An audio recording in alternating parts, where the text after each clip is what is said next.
Bonjour, peuple de Moukwani. Une fois n'est pas coutume, aujourd'hui nous allons nous pencher sur notre fabuleux passé Wandi en français. En français et non en Wandi. Pourquoi en français? Parce que nous allons traiter aujourd'hui d'un homme formidable. Nous allons parler de Wongo. Et sur les postes que j'ai reçus, il y a des gens qui ne parlent pas très bien Wandi, même s'ils sont Wandi. Il y a des amis de la culture Wandi qui aimeraient en savoir un peu plus sur ce formidable héros. Donc je donne ici le récit en français.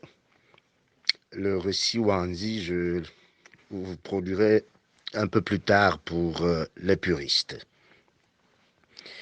Ce qu'il nous faut savoir, c'est que dans les périodes de grande incertitude, les peuples sont souvent en proie au doute.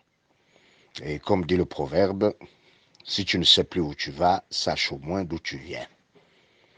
Un passé chargé d'exploits et de gloire éclaire toujours le présent et redonne confiance pour mieux se projeter dans l'avenir.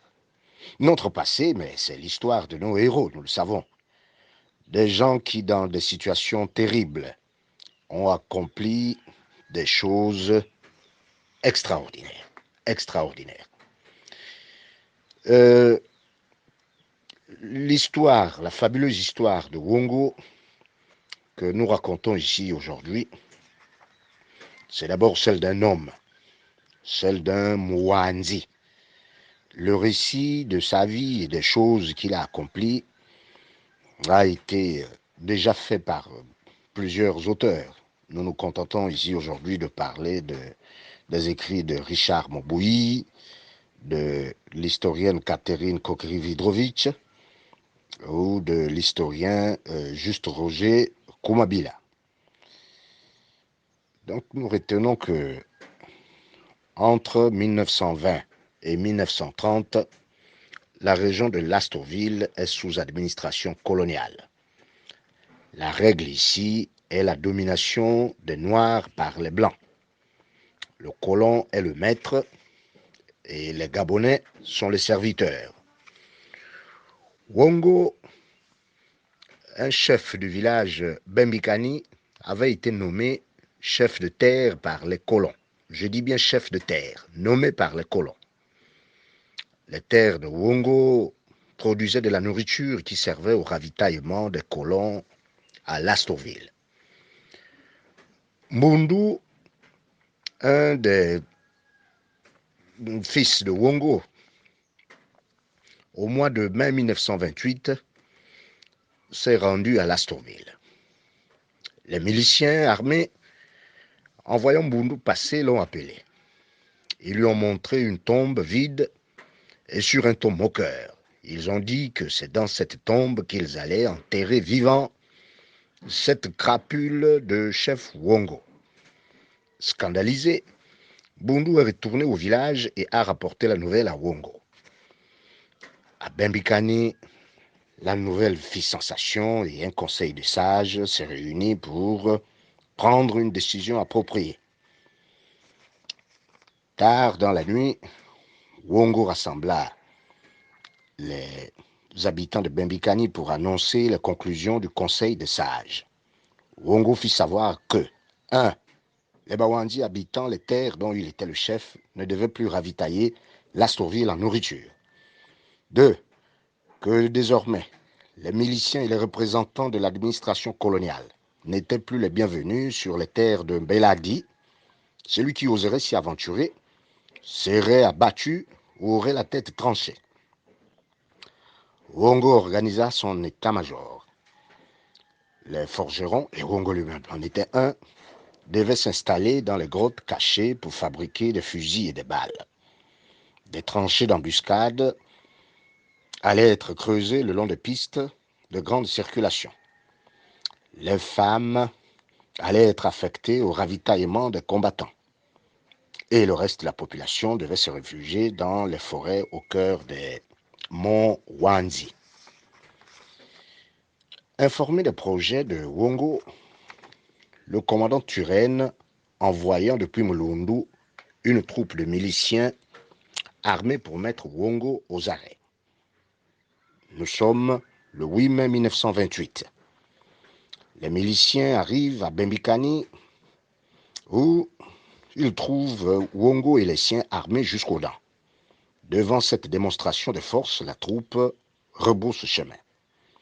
Ils vont passer par les villages Mitsetsende, Yobumamba et Tsati. Chaque fois, les miliciens étaient insultés et hués par la population. Arrivés à Tsanda, les miliciens de Turenne furent bien reçus par le chef Litsotsa. Le chef Litsotsa réquisitionna même une pirogue pour ramener les troupes à Mulundu. Cependant, alors que la pirogue naviguait sur la rivière Libu, Litsotsa la fit chavirer expressement. Personne ne se noya, mais les miliciens perdirent 2 fusils. À Mulundu, Turenne, en apprenant la nouvelle, entra en colère et ordonna que les fusils devaient être retrouvés coûte que coûte. Sous la conduite de l'adjudant Greba, la troupe envoyée sur les terres de Wongo fut accueillie à coups de fusil près de Mipuraposa. Après Mipuraposa, d'autres combats éclatèrent au mois de juillet au village de Masuku et Mikuma. La guerre commença à se généraliser et les morts s'accumulaient dans les 2 camps. Le chef du district, Ekendorf, demanda aux chefs Swala et Mupindo de négocier la paix avec Wongo, mais celui-ci refusa. Ekendorf se fâcha et fit appel aux soldats en poste à Boué, Okonja et Makoko. En novembre 1928, le lieutenant Cordier et un bataillon d'une centaine de soldats bien armés et dotés de 4000 cartouches se dirigea vers Pungi au cœur de la zone rebelle.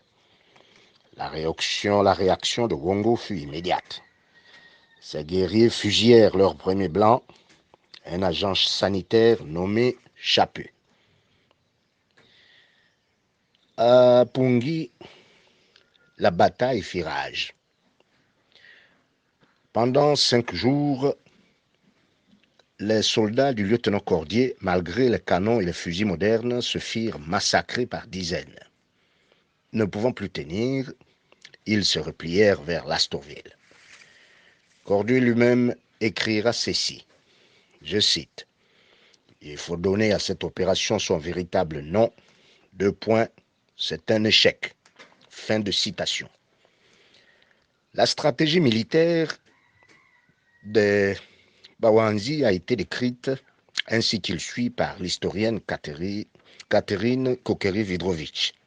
Je cite, « Les Wanzi utilisaient remarquablement un terrain humide et forestier qui d'ailleurs s'y prêtait, pratiquèrent une guerre de partisans. Informés par leurs voisins et par des guetteurs à l'affût sur toutes les grandes pistes, ils montaient une garde vigilante autour de l'assaillant, s'efforçant d'attaquer ses corvées, voire de nuit son camp. Ils ne livraient aucun assaut, mais agissaient par embuscades répétées sur un terrain généralement préparé par une série d'obstacles soigneusement dissimulés. Il était clair qu'il existait chez eux un commandement effectif. Chaque troupe postée, de 10 à 40 hommes au maximum, possédait également un chef qui ordonnait les salves au moment opportun. Le feu est déclenché avec ensemble, par salve correcte. Il est vraisemblable qu'ils tirent au coude à coude, sur appui si possible, par groupe de 4 à 5 et même plus dans leur abri. La salve tirée, il s'enfuit. Fin de citation. Suite à sa défaite à Pungi, le lieutenant Cordier envoya un message à ses supérieurs à Brazzaville.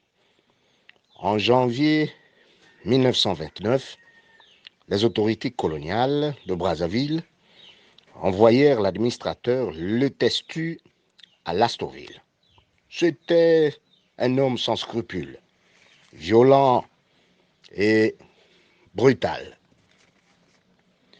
Richard Mauboui écrit ceci, Je cite, le Testu employant la tactique draconienne, celle d'arrêter les chefs des clans et de les brandir comme otages, en tranchant publiquement les têtes à certains notables, en transperçant des bébés de part en part par des baïonnettes et en les enterrant parfois vivants. Ce fut atroce. Durant 2 mois, ce fut le massacre à Lastorville. On décima tous les sages Wanzi et certains Douma proches parents de Wongo et possesseurs d'armes. D'un côté, la famine régnait. Il n'était plus possible de vivre à Lastorville. Fin de citation. Afin de saper encore un peu plus le moral des guerriers Wanzi, les colons firent décoller de Lambaréné un petit hydravion qui vint survoler pour la première fois la région de Molondo.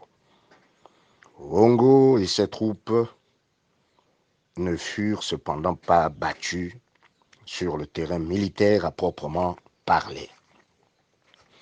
Mais devant les atrocités que les colons commettaient contre son peuple, il décida de mettre fin à la guerre pour épargner de nombreuses vies innocentes. C'est ainsi qu'au milieu du mois d'août 1929, entouré de Lissibi, son neveu, et Barimbi, l'un de ses chefs de guerre, Wongo se présenta au poste de l'Etestu pour se rendre.